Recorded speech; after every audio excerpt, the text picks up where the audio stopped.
Hello, कैसे हो आप लोग। मैं उम्मीद करता हूँ कि आप लोग बहुत ही अच्छे होंगे। हम लोग का जो पिछला सेशन हुआ था income under the head PGB profit and gains from business and profession, हम लोग का इंड हो चुका है। उसको मैंने जितना भी उसमें कॉन्सेप्ट वगैरह होता है मैंने आपको सब कुछ बता दिया है। थ्योरी प्रैक्टिकल कैसे करना होगा जब ITR 4-3 हम लोग फाइलिंग करेंगे तो उसमें बताऊंगा आपको तो उसमें क्या होता है, कैसे उसको ट्रीटमेंट की जाती है। तो आज से हमारा न्यू मॉड्यूल स्टार्ट होने वाला है। ये होगा income under the head capital gain.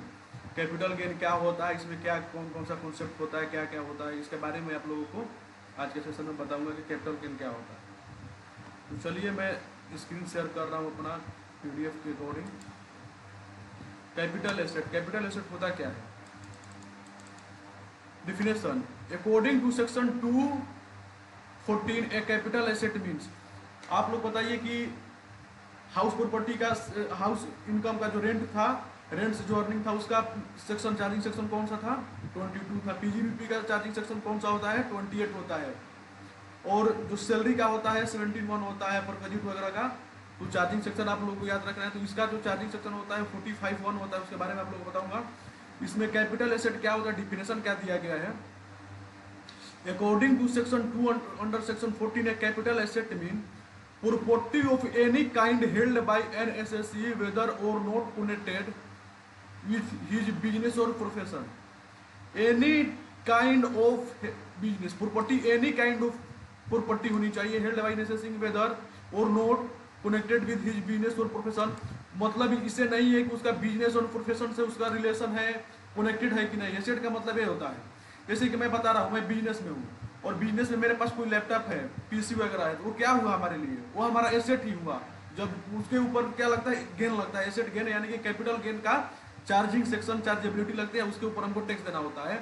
That means कि एनी काइंड ऑफ, किसी भी टाइप का प्रॉपर्टी हो वो क्या होता है, एसेट उसको बोला जाता है। Asset means any security held by a foreign institution investor which has invested in such securities in accordance with the SEBI regulation। कोई security company foreign institution investor, देखिए इसमें दो टाइप का होता है, एक होता है फॉरेन इंस्टीट्यूशन इन्वेस्टर, एक होता है DII डोमेस्टिक इंस्टीट्यूशनल इन्वेस्टर होता है। जो इंडियन जो कंपनी होती है, बड़ी बड़ी कंपनी इन्वेस्टमेंट वगैरह करती है सिक्योरिटी वगैरह में, उसको क्या बोलता है, DII होता है। एक होता है FII foreign institution investor which has invested in such security in accordance. यदि सेबी द्वारा रेगुलेटेड कोई सिक्योरिटी है, बॉन्ड वगैरह जो भी होता है, यदि उसमें कोई फॉरेनर कंपनी यदि इन्वेस्टमेंट करती है तो उसके ऊपर भी क्या लगता है, कैपिटल एसेट लगता है। कैपिटल गेन के ऊपर उसको चार्ज देना पड़ता है। उसके बाद आता है how ever it does not matter. उससे पहले एक चीज मैं आपको बता देता हूँ,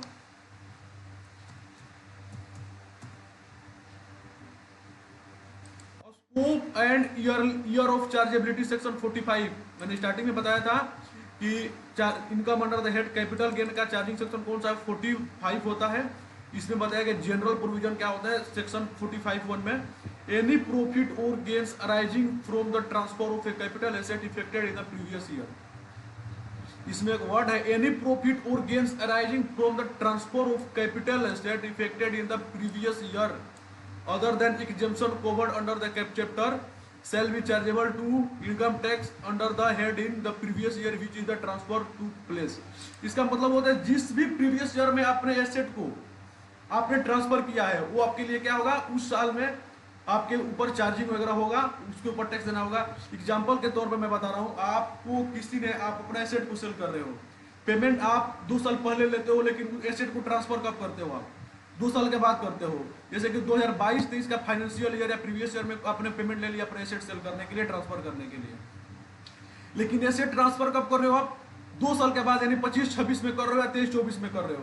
तो आपके ऊपर किस ईयर में आपके ऊपर चार्जेबिलिटी बनेगी, तो प्रीवियस ईयर में बनेगी। पेमेंट भले ही आप किस दिन पहले ले लो उससे कुछ मतलब नहीं है, लेकिन जो आपके ऊपर चार्जिंग बनेगी प्रीवियस ईयर में, जिस प्रीवियस ईयर में आपने उस एसेट को ट्रांसफर किया है, सेल किया है, उसका चार्जिंग कब बनेगा, उस प्रीवियस ईयर में बनेगा। Other than exemption covered under this chapter, exemption वगैरह को छोड़ करके, तो इसको क्या बोलते हैं, और scope and year of chargeability section 45 previous year. अब उसके बाद मैं आप लोगों को ऊपर से स्टार्ट कर रहा हूं फिर से, इसमें क्या होता है, कैसे होता है।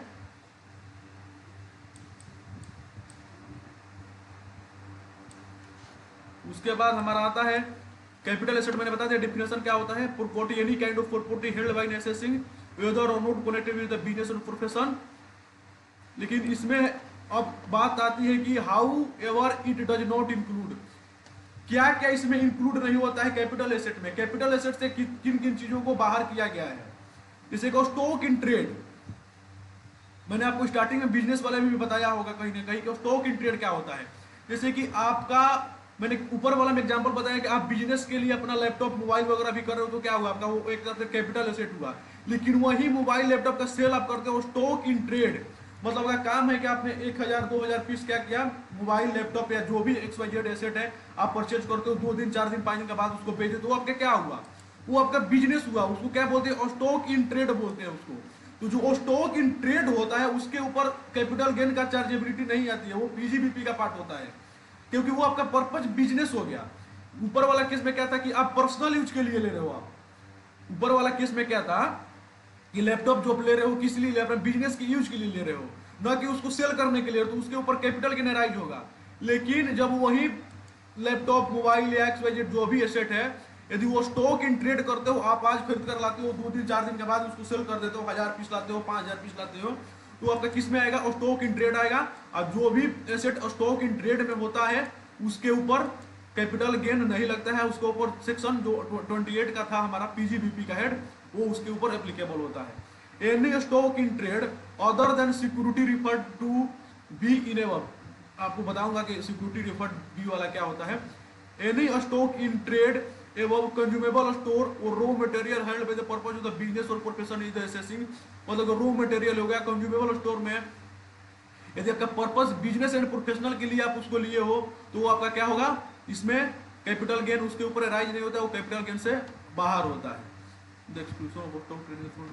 उसके बाद है पर्सनल इफेक्ट। सेकेंड आता है हमारा पर्सनल इफेक्ट। पर्सनल इफेक्ट क्या होता है, personal effect that is so any movable property include wearing apparel furniture held by person by use assessing or any member is the family depend. जो personal effect के लिए जो आप लेते हो प्रोडक्ट, जैसे कि वियर अपीरियल हो गया, कपड़ा वगैरह होता है, फर्नीचर वगैरह होता है, वो आपका एसेट तो है, लेकिन एसेट उसको बोल सकते हो आप एसेट। देखो इसको इनकम टैक्स में डिफाइन नहीं किया गया कि एसेट होता है नहीं होता है, लेकिन इसके ऊपर जो मूवेबल प्रॉपर्टी होता है उसके ऊपर कैपिटल गेन राइज नहीं होता। लेकिन आप पर्सनल यूज के लिए कोई लैंड है आपका, आपने कोई हाउस लिया है, पर्सनल यूज के लिए हाउस लिया है, वो क्या होगा, पर्सनल इफेक्ट पर्सनल तो है आपका, लेकिन उसके ऊपर कैपिटल गेन लगता है क्योंकि बहुत ज्यादा वैल्यूएबल होता है, जिसका कॉस्ट बहुत ज्यादा वैल्यू होता है, जिसका प्राइस बहुत ज्यादा होता है, उसके ऊपर आपको कैपिटल गेन लगता ही लगता है। इसमें एक्सक्लूशन बताया गया पर्सनल इफेक्ट में, जैसे कि कैपिटल वगैरह हो गया, उसको छोड़ करके बहुत सारे वैसे वैल्यूएबल प्रोडक्ट एसेट होता है जिसके ऊपर कैपिटल गेन लगता है, जैसे कि ज्वेलरी हो गया, आर्कियोलॉजिकल कलेक्शन हो गया, ड्राइंग हो गया, पेंटिंग हो गया, स्कल्पचर्स हो गए और एनी वर्क ऑफ आर्ट, इसके ऊपर क्या लगता है। देखिए गवर्नमेंट को भी मालूम है कि लोग पर्सनल, यदि गवर्नमेंट बोल देता है कि पर्सनल इफेक्ट वाले किसी भी एसेट के ऊपर मैं आपसे चार्ज नहीं लूंगा, कोई टैक्स नहीं लूंगा, तो बहुत सारे लोग क्या करते हैं कि टैक्स चीटिंग करने के लिए ज्वेलरी को ही पर्सनल बता देते हैं कि ये मेरा पर्सनल ज्वेलरी है, मैं इसको वियर करता हूँ। आर्कियोलॉजिकल कलेक्शन भी मेरा पर्सनल है, ड्राइंग भी मैंने पर्सनल किया है, पेंटिंग भी पर्सनल किया है। तो इसको देखते हुए गवर्नमेंट ने क्या किया कि जो हाई वैल्यूएबल एसेट होता है उसको गवर्नमेंट ने क्या बोला कि वो आपके लिए कैपिटल गेन लगेगा, उसके ऊपर आपको चार्जिंग सेक्शन लगेगा, उसके ऊपर आपको टैक्स गवर्नमेंट को देना होगा। Definition of jewellery, jewellery is a capital asset and the profit or gains arising from the transfer of jewellery held or personal use are chargeable to tax under the head capital gain for the purpose of expectation jewellery and include following follow. क्या क्या jewellery में क्या क्या include किया गया है, ornaments मतलब कि जो आभूषण होता है पहनने वाला, made over gold silver and platinum, जो आभूषण आप पहनते हो वो किस किस का होना चाहिए, गोल्ड सिल्वर एंड प्लेटिनम, यदि तीनों में कोई होगा तो आपका कैपिटल गेसेट होगा। भले ही आभूषण आप स्वयं क्यों ना उसको पहनते हो, स्वयं वियरिंग क्यों ना करते हो, उसके ऊपर आपको कैपिटल हेड का टैक्स राइज होता है।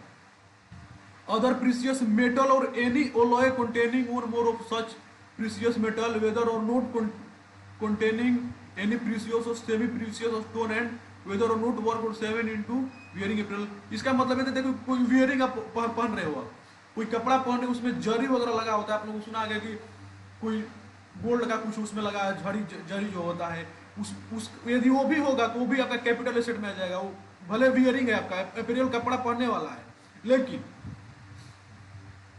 उसमें यदि जरी वगैरह लगा होगा, गोल्ड का, सिल्वर का, प्लेटिनम का, वो आपका क्या होगा, कैपिटल एसेट में आएगा। उसके ऊपर आपको गवर्नमेंट को टैक्स देना होगा। प्रीसियस और semi precious stone weather or not insert in furniture until article of work 7(2), ये क्या फर्नीचर वगैरह में भी इसको इंस्टॉल नहीं होना चाहिए, फिर उसमें भी नहीं होना चाहिए इसको। यदि फर्नीचर वगैरह में भी सब लगा होगा तो वो भी आपका कैपिटल एसेट में आएगा और उसके ऊपर टैक्स अराइज होगा। उसके बाद आता है rural agriculture land. In India I agriculture land in which is not situated in any specified area, किसी स्पेसिफाइड एरिया में नहीं होना चाहिए, वो क्या होगा आपका कैपिटल गेन से आउट होता है। कैपिटल गेन में उसको इंक्लूड नहीं किया गया। कौन सा लैंड को, रूरल एग्रीकल्चर लैंड। जो रूरल एग्रीकल्चर, जो ग्रामीण कृषि योग्य जो भूमि होती है, जिसको बोलते हैं हम लोग की कृषि योग्य भूमि है ये, उसके ऊपर क्या होता है, आपको कैपिटल एसेट अराइज नहीं होता है। इसमें बताया कि agriculture land in India which is not situated in any specified area, वो स्पेसिफाइड एरिया में सिचुएटेड नहीं होनी चाहिए, तभी ये रूल आपको फॉलो करना है। यदि वो सिचुएटेड एरिया में स्पेसिफाइड है तो आपको कैपिटल एसेट माना जाएगा उस भूमि को। इसके बारे में मैं आपको बताता हूं कि क्या होता है, उसका क्राइटेरिया क्या होगा। As per the definition that only rural agriculture land in India the excluded from the purview of the term capital asset, hence urban agriculture land constitute capital asset. जो अर्बन एग्रीकल्चर लैंड होता है, urban agriculture land होता है, constitute capital asset उसका माना जाता है according to the agriculture land prescribed a and b below. Being land situated within the specified urban limits would fall within the definition of capital asset, and transfer of such land would attract capital gain tax.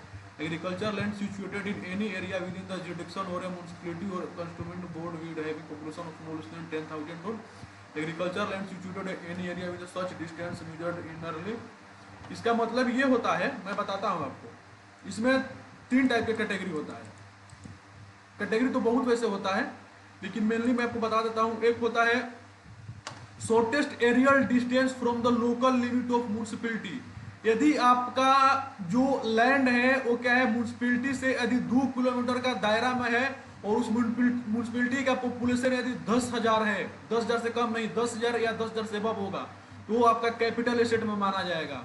Shortest aerial distance from the local limit of a municipality और board referred in item 1, यानी कि आपका जो land है, example मैं बता रहा हूँ, यहाँ ये आपका लैंड हुआ, यहाँ आपका लैंड हुआ, और ये जो लैंड है इस म्युनिसिपैलिटी से 2 किलोमीटर के दायरा में है। वो 2 किलोमीटर किस टाइप के 2 किलोमीटर, बाई रोड नहीं, एरियल डिस्टेंस। एरियल डिस्टेंस का मतलब होता है जहां से फ्लाइट वगैरह जैसे का उसका डिस्टेंस होता है उसको, क्योंकि यदि बाई रोड को इसमें कैलकुलेशन की जाती तो आपका बहुत इसमें गवर्नमेंट को क्या था कि इसमें प्रॉब्लम हो जाता था। इसलिए गवर्नमेंट ने इसको क्या किया कि एरियल डिस्टेंस अमेंडमेंट लाया कि एरियल डिस्टेंस को मैं 2 किलोमीटर मानूंगा। यदि आपका लैंड किसी म्युनिसिपैलिटी के 2 किलोमीटर दायरा के अंतर्गत में और उस म्युनिसिपैलिटी का पॉपुलेशन 10,000 है, तो आपका क्या होगा, कैपिटल एसेट, उस लैंड को कैपिटल एसेट गवर्नमेंट मानती है इनकम टैक्स के अकॉर्डिंग। सेकेंड आता है 2 किलोमीटर से 6 किलोमीटर। कोई वैसा लैंड जो 2 किलोमीटर से 6 किलोमीटर है म्युनिसिपैलिटी के अंतर्गत, और यदि उसका पॉपुलेशन 1 लाख है, 1 लाख से अबव है, तो आपके लिए क्या होगा, वो आपके लिए क्या होगा, कैपिटल एसेट गेन होगा, कैपिटल एसेट अराइज होता है उसके ऊपर। नेक्स्ट हमारा आता है 6 से 8 किलोमीटर। 6 से 8 किलोमीटर वाला सेक्शन में यदि आपका कोई लैंड है जो कि म्युनिसिपैलिटी से 6 से 8 किलोमीटर के दायरा में है, तो उसका यदि पॉपुलेशन उस म्युनिसिपैलिटी का 10 लाख है, तो उसके ऊपर भी आपका कैपिटल गेन अराइज होता है, उसके ऊपर भी टैक्स आपको कैपिटल एसेट के अकॉर्डिंग देना होता है। ये मैंने एरिया दिया है, शॉर्टेस्ट एरियल डिस्टेंस, इसको आपको देख लेना है। मैंने आपको एग्जांपल के तौर पे ऊपर बता दिया है, वो आप देख लेना। उसके बाद है expression regarding gains arising with the transfer of urban agriculture land. Expression 1 to section 2(1) clarify the capital gain arising from the transfer of any agricultural land situated in non-rural area will not constitute agricultural revenue with the meaning of section 251। इसका मतलब होता है कि regarding gains arising transfer of urban agriculture land, जो urban agriculture land होता है वो आपका क्या होगा, कैपिटल एसेट होता है। भले ही एग्रीकल्चर योग्य भूमि है, कृषि योग्य भूमि है, लेकिन वो कौन सी है, अर्बन लैंड है, अर्बन लैंड। तो यदि अर्बन लैंड होगा, भले ही एग्रीकल्चर से रिलेटेड हो, एग्रीकल्चर उस पर होता होगा, तो आपको क्या होगा, कैपिटल एसेट उस पर राइज होगा।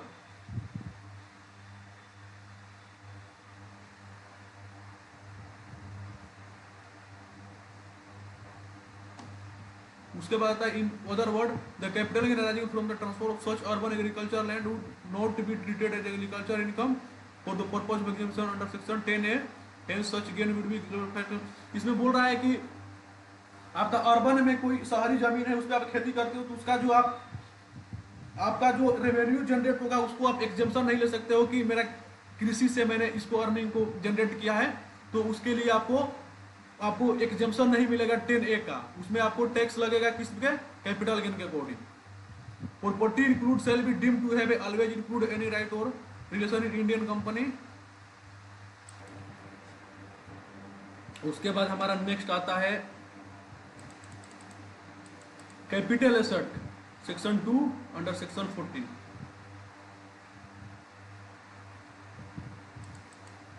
Property of any can held when assessing whether not connected exclusion. इसमें रूरल्स को क्या होता है, पर्सनल इफेक्ट मैंने बताया है आपको कि इसमें कैपिटल एसेट से किसको किसको एक्सक्लूड किया गया है। ये आपका होता है any security held by own FII in the investment in such SEBI regulation वाला जो मैंने ऊपर बताया आपको, वो क्या होता है, एक्सक्लूशन फ्रॉम। उसके बाद नेक्स्ट आता है हमारा short term and long term capital asset. ये क्या होता है, एज पर section 240A short term capital asset mean a capital asset held by an assessee और not more than 36 month immediately proceeding the date of this transfer. Short term किसको बोला जाता है, जिसका holding of period maximum 36 month से ज्यादा नहीं होनी चाहिए, वो आपका क्या होता है, शॉर्ट टर्म कैपिटल गेन। और एक होता है लॉन्ग टर्म कैपिटल गेन जो 36 मंथ से जो एबव होता है, उसको क्या बोलते हैं हम लोग, लॉन्ग टर्म कैपिटल एसेट। इसको क्या होता है, इसके बारे में आप लोग आगे बताता हूँ। एज पर सेक्शन 229 है long term capital asset mean capital asset which is not short term capital asset. जो शॉर्ट टर्म कैपिटल एसेट नहीं होता है, क्या होता है, automatic long term capital asset आता है। इसमें भी बहुत सारे प्रावधान है, अलग अलग टाइप के जो बॉन्ड्स वगैरह होते हैं उनके लिए भी टाइम होल्डिंग पीरियड अलग अलग होता है, इसके बारे में आप लोग को बता रहा हूँ। तो ऐसे capital asset held by an assessee for more than 36 month immediately proceeding date of the transfer is long term capital asset, उसको बोला जाता है। Expression a security other than listed in, देखिए मैंने क्या बताया था कि इसमें भी 36 मंथ 24 मंथ वगैरह 3 टाइप का होता है। वैसा सिक्योरिटी जो लिस्टेड सिक्योरिटी होता है, उसका यदि आपके पास कोई एसेट है, आपने उसका सब्सक्राइब किया है, कोई पेमेंट वगैरह आपने कोई पॉलिसी वगैरह से रिलेटेड, तो उसका जो होता है होल्डिंग पीरियड मैक्सिमम 12 मंथ का होता है। उससे ज्यादा होगा तो आपके लिए क्या होगा, वो लॉन्ग टर्म कैपिटल एसेट में हो जाता है। Exception a security other than a unit listed in recognized stock exchange unit of an equity oriented fund or unit of the unit trust of India in a zero coupon bond will however a considered long term asset if same is held in more than 20 month 12 month से ज्यादा यदि होगा, कोई listed company का equity वगैरह आपने purchase किया है और उसको आप जब सेल करते हो 12 मंथ से ज्यादा, तो आपके ऊपर कैपिटल एसेट क्या होगा, अप्लीकेबल होता है। Further share of a company,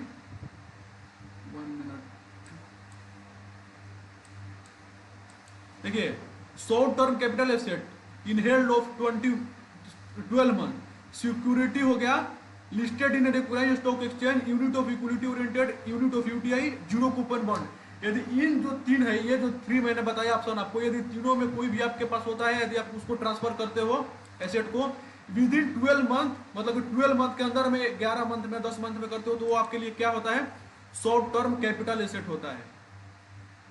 उसके बाद 24 मंथ वाला में क्या क्या आता है, short term capital asset in held of 24 month.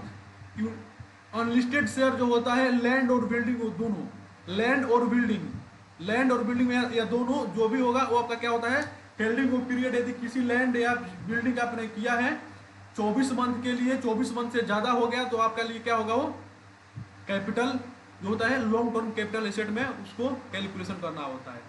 उसके बाद आता है 36 मंथ, यूनिट ऑफ डेप्ट oriented fund, unlisted security, other capital asset. Other capital asset में क्या कहता है, मैंने जो ज्वेलरी बताया है, आर्कियोलॉजिकल एसेट जो बताया था, कलेक्शन बताया था, पेंटिंग ड्राइंग में क्या होता है आपका अदर कैपिटल एसेट में आता है। यदि ये जो तीन आपके पास एसेट होगा उसको आप ट्रांसफर करोगे, वो आपका 36 मंथ से एबव होगा तो आपका क्या होगा, नहीं मैक्सिमम क्या होता है 36 मंथ तक होना चाहिए, तो ये ज्यादा होगा 36 मंथ से तो आपका लॉन्ग टर्म कैपिटल एसेट में आ जाएगा। यदि 36 मंथ से कम होगा तो आपका शॉर्ट टर्म कैपिटल एसेट में आता है। यूनिट ऑफ डेब्ट oriented fund unlisted security other than share other capital asset have a cumulative tax capital gain in the hands of unit holder whether. उसके बाद हमारा आता है, देखिए इसमें एक सबसे ज्यादा उलझाव ये होता है, कॉम्प्लिकेटेड होता है कि होल्डिंग वो पीरियड आपको कब से मानना है। जिस दिन कंपनी ने कोई सिक्योरिटी वगैरह का बॉन्ड वगैरह का अलाउंस किया उस दिन से, जिस दिन आप परचेज किया आपने उस डेट से होल्डिंग पीरियड। लैंड वाला मैं आपको बताता हूँ, ये जो लैंड वाला होता है फर्स्ट सेकेंड में आपको कोई कॉम्प्लिकेशन नहीं होता, क्योंकि जिस डेट पे आपने परचेज किया वो आपके लिए क्या होगा, होल्डिंग ऑफ पीरियड उस दिन से स्टार्ट हो जाता है। लेकिन जो फर्स्ट वाला होता है इसमें कुछ कॉम्प्लिकेटेड होता है जिसको आपको समझना जरूरी है। यदि कोई अपने जमीन वाला में क्या होगा, लैंड और बिल्डिंग में जिस दिन से आपने परचेज किया उसका 24 मंथ, उससे क्या होगा आपका with in 24 month long short term capital asset होगा। यदि उससे ज्यादा हो गया तो क्या हुआ आपका, तो होल्डिंग ऑफ पीरियड इसमें बिल्कुल क्लियर है कि जिस दिन से आपने परचेज किया है, जिस डेट से परचेज किया है वो आपका उस दिन से होल्डिंग ऑफ पीरियड स्टार्ट हो जाता है। सेकेंड केस में क्या होता है 36 मंथ में भी आपको वही होता है, डेट के अकॉर्डिंग चलना है। लेकिन फर्स्ट वाला केस में क्या होता है कि कभी कभी इसमें कॉम्प्लिकेशन वगैरह आ जाता है, तो इसके बारे में मैं आपको बता रहा हूं कि होल्डिंग ऑफ पीरियड कब से आपको मानना है। Where share held in a company in liquidation the period subsequent to the date of liquidation company shall be excluded. जैसे कि मान कर चलिए कि आपने किसी कंपनी का शेयर लिया था, आपको उसको आप सेल करने ही वाले थे, तब तक मालूम चला कि वो कंपनी लिक्विडेशन में चली गई, कंपनी दिवालिया हो गई। तो इसमें क्या होता है, जब कंपनी दिवालिया है तो उसको रिकवर होने में जो एक डिपार्टमेंट होता है एनसीएलटी वगैरह करके उसमें केस वगैरह जो होता है तो उसमें 3, 4 साल 5 साल का टाइम लग जाता है। तो आपको जो आप जिस डेट से सेल की हो, भले वो 5 साल के बाद ही पैसा आपको मिल रहा है, लेकिन वो क्या होगा आपके लिए शॉर्ट टर्म कैपिटल एसेट होता है। इसको इनकम टैक्स में ऐसा प्रावधान किया गया है, क्योंकि आप तो सेल कर चुके थे, आप सेल करने वाले थे, लेकिन हुआ क्या कि कंपनी लिक्विडेशन में चली गई, तो उसमें आपकी क्या गलती हो, आप उसका पेनल्टी वगैरह थोड़े करने वाले हो। तो यदि 4 साल 5 साल के बाद भी आपका उसका पेमेंट आता है सेल करने के बाद में कैपिटल एसेट को, तो उसका ट्रीटमेंट कहाँ करना होगा आपको, शॉर्ट टर्म कैपिटल एसेट में उसको इंक्लूड किया जाता है। Where asset become by the property of an assessing by the period of which capital asset held previous year shall be included. Previous year में प्रॉपर्टी वाला जो केस होता है, जिस प्रीवियस ईयर में जिस दिन से आपने लिया है उसके अकॉर्डिंग स्टार्ट हो जाता है। Where inventory of business is covered into the treated of a capital asset period from the date of conversion of treatment a capital asset shall be considered. जो कन्वर्जन का डेट था period का, उस दिन से आपको ये स्टार्ट होता है। वेयर इंडियन कंपनी एमलीगेटेड कंपनी, कोई इंडियन कंपनी एमलीगेटेड हो जाती है तो उस केस में क्या होगा, the period which share by held by assessing the aggregation company, तो जिस दिन कंपनी किसी कंपनी में मर्ज होगी तो उस दिन से आपका क्या होगा, कैपिटल एसेट को उस दिन से आपको उसमें इंक्लूड करना है। उसके बाद आता है वेयर द शेयर और any other security is subscribed by the assessing on the basis of right to subscribe the any security और for the person where the right subscribe to share security which is renounce of favour of any other. तो जिस दिन से आपने कोई security लिया renounce हो गया तो उस दिन से आपका कैपिटल एसेट पीरियड को होल्डिंग माना जाएगा लॉन्ग टर्म शॉर्ट टर्म के लिए। Where any financial asset is allotted with any payment and the basis of holding on, कोई फाइनेंशियल एसेट है लेकिन आपने अलॉटेड किया विदाउट एनी पेमेंट का अलॉट कर लिया, तो जिस दिन आप पेमेंट देते हो उसका उस दिन से आपका होल्डिंग ऑफ पीरियड उसको माना जाता है। उसके बाद ये आप देख लेना, इसमें कोई कॉम्प्लिकेटेड वैसा नहीं है, किस दिन से होता है मैंने इसमें बता दिया है आपको। उसके बाद हमारा holding respect of other capital asset in case of the capital asset being a share or debentures a company which become the property of associated the sustenance maintenance of section 47। देखिए इससे पहले मैं आपको ये तो बता रहा हूं, इससे पहले एक और चीज बता देता हूं। एक कैपिटल गेन में एक इंडेक्स्ड होता है, इंडेक्स्ड एक पार्ट होता है। इंडेक्स पार्ट क्या होता है, जैसे मान कर चलो कि आपने कोई लैंड या बिल्डिंग परचेज किया था 10 साल पहले 10 लाख में, या आप समझो कि 2023 में आपने कोई लैंड या बिल्डिंग परचेज किया 10 लाख में, 2030 या 2033 में जाकर के उस बिल्डिंग का या उस लैंड का कितना हो जाता है, 1 करोड़ रुपया प्रॉफिट हो जाता है। लेकिन 1 करोड़ हुआ तो 10 उसमें कितना मल्टीपल 10 टाइम आपका क्या प्रॉफिट हो रहा है। लेकिन जो इंडेक्स होता है, इंडेक्स का बेनिफिट किसके लिए होता है? जो शॉर्ट टर्म कैपिटल एसेट होता है, short term long term capital asset. Government क्या बोलती है? गवर्नमेंट क्या बोलती है कि आपका जो ये 10 लाख से 1 करोड़ हुआ है, किस लिए हुआ है? क्योंकि इन्फ्लेशन होता है, मुद्रास्फीति बढ़ता है, महंगाई की वजह से आपका बढ़ा है। तो एक बात बताइए, गवर्नमेंट आपसे बोले कि आपने 10 साल पहले कोई लैंड या बिल्डिंग परचेज किया था 1 लाख में, अब उसका प्राइस हो गया 10 लाख, तो सॉरी 1 करोड़ हुआ, तो 90 लाख के ऊपर आप उसको टैक्स दे दो। क्या आपको सही लगता है ये चीज कि ऐसा करना चाहिए गवर्नमेंट को? तो गवर्नमेंट ने किसके लिए एक अमेंडमेंट लाया, गवर्नमेंट ने इसके लिए एक सेक्शन किया, इंडेक्स उसको बुलाया था, इंडेक्स। इंडेक्स का बेनिफिट वही ले सकता है जो लॉन्ग टर्म कैपिटल एसेट होता है, शॉर्ट टर्म के लिए इसके एप्लीकेबल नहीं होता है। इसमें गवर्नमेंट क्या बोलती है कि मान कर चलो कि आपने 10 लाख लिया था और 1 करोड़ में आपने सेल किया, तो 90 लाख हो गया, लेकिन मैं आपको उसका इंडेक्स की वजह से, इंडेक्स जो सेक्शन आपके ऊपर एप्लीकेबल हो रहा है, उसको लेकर के मैं आपका जो 10 लाख परचेजिंग था उसको मैं 40 लाख मान लेता हूं, उसको मैं 40 लाख मान लेता हूं, क्योंकि आपका जो लैंड और बिल्डिंग का प्राइस इंक्रीज हुआ है, किस लिए बढ़ा है? महंगाई की वजह से बढ़ा हुआ है। दो चीज से देखिए, किसी भी एसेट का प्राइस दो चीज से बढ़ता है, एक तो महंगाई होगा, एक या तो उसमें आप कुछ इंप्रूवमेंट किए होंगे। एक कोई बिल्डिंग है, आपने बिल्डिंग कोई सिंपल सा परचेज किया था 10 लाख में, आप उसके क्या किया, बिल्डिंग परचेज करने के बाद उसमें बहुत सारा इंटीरियर का वर्क कराया, उसमें बहुत सारा इंप्रूवमेंट कराया, उसको लेकर के भी आपका बिल्डिंग का प्राइस इंक्रीज हो सकता है या नहीं हो सकता है? हो सकता है। तो दो इसका ये भी रीजन है कि आपने इंप्रूवमेंट कराया, इसलिए आपका बिल्डिंग और लैंड का प्राइस बढ़ा, और जो सेकेंड है महंगाई की वजह से बढ़ा। तो गवर्नमेंट क्या बोलती है? गवर्नमेंट ये बोल रही है कि आपका यदि महंगाई की वजह से बढ़ा तो मैं इंडेक्स का आपको बेनिफिट दूंगा। इंडेक्स का बेनिफिट का मतलब कि जो आपने 10 लाख परचेज किया, तो गवर्नमेंट बोलती है चलो मैं उसको 40 लाख मान लेता हूँ, परचेजिंग पॉइंट 30 लाख रुपया क्या होगा आपका? एक तरफ से मानकर चलो कि आप 30 लाख रुपया आपका वो क्या हुआ, डिडक्शन बोलो या महंगाई की वजह से जो भी आपको छूट बोलना है, आप समझ सकते हो उसको। तो गवर्नमेंट वो इंडेक्स का बेनिफिट देती है। उस केस में जो उसके बाद 60 लाख रुपया जो आपको ड्यू अमाउंट है वही आपका टैक्सेबल होता है, उसी के ऊपर आपको टैक्स देना होता है। इसको बोलते हैं इंडेक्स का बेनिफिट। इस पीडीएफ में मैं नहीं किया हूँ, जब ITR 3 फाइलिंग करना सिखाऊंगा उसमें मैं आपको बताऊंगा कि कैसे उसकी ट्रीटमेंट की जाती है। इसमें डिडक्शन कितना मिलता है आपको, कैपिटल एसेट में डिडक्शन कितना मिलता है? आप कोई ब्रोकरेज वगैरह दिया है, स्टाम्प वगैरह जो आपका एसेट टाइम लेते टाइम आपने कोई दिया, सिक्योरिटी वगैरह, वो आपका डिडक्शन मिल जाता है उसका। उसके बाद इसमें नेक्स्ट इंपॉर्टेंट टॉपिक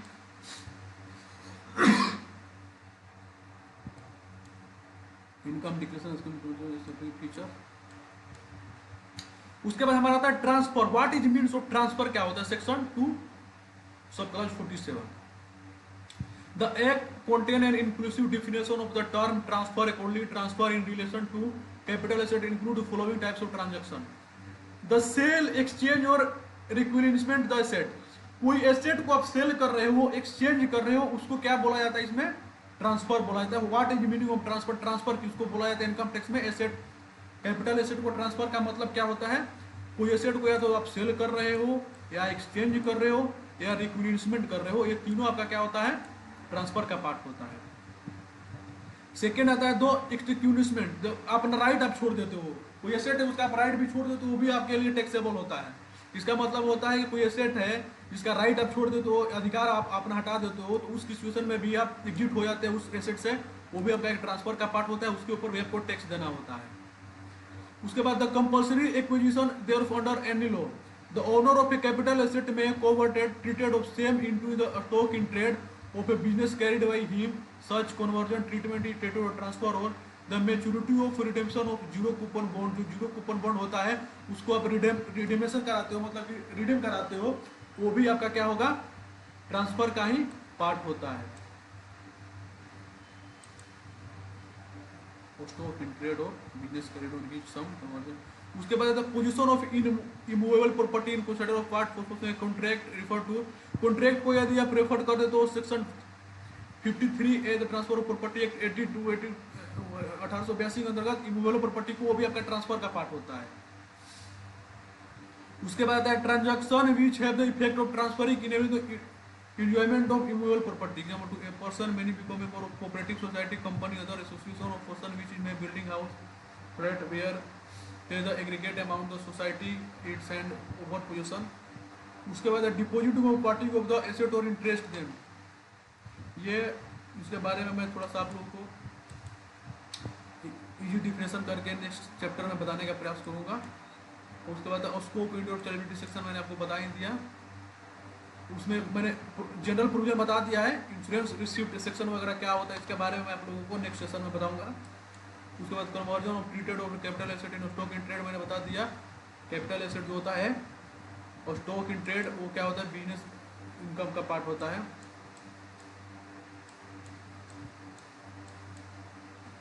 उसके बाद नेक्स्ट हमारा आता है transfer of beneficiary interest security section.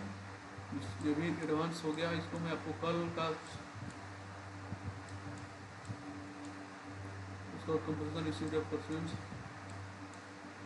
तो आज का जो चैप्टर था मैंने आप लोगों को बेसिक बताया है कैपिटल गेन का। उसके बाद नेक्स्ट सेशन में मैं इसको 1 या 2 सेशन और करना है। 2 सेशन में आपको पूरा कैपिटल एसेट को मैं और इंक्लूड करके कैपिटल एसेट पार्ट को मैं क्या करूंगा, इसको एक्सक्लूड कर दूंगा।